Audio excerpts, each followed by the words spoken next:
cocktail classic Aperol Spritzes. Perfect for tomorrow. Easter bunny is coming, so Beautiful. Little bubble, little bunny. First of all, though, we're going to take a shot of emergency. And we've already sanitized and all that fun stuff.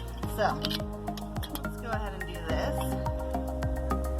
Always prep your body before you dehydrate. Alright.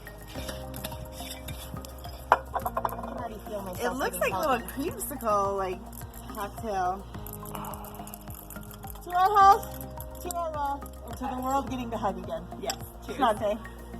Cheers.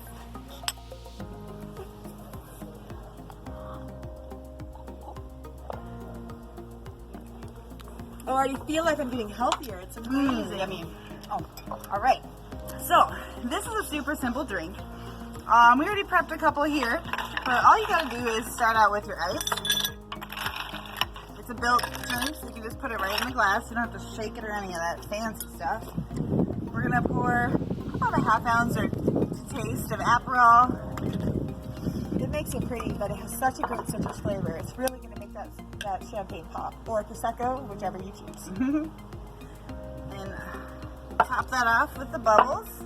And then we'll do a little bit of soda water. And you can pick any flavor here you like. It really just adds extra intensity and flavor.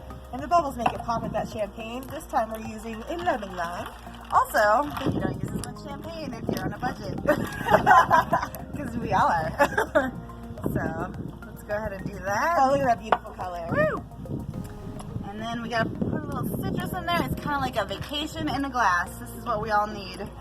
Every day, try to take a little minute to just chill. And Cherish yourself. sometimes you can just do this by getting your fanciest glass and just make a little drink and take it easy. So here we go. Cheers, guys. To Aperitif. Aperitif. We'll see y'all next year. Cheers.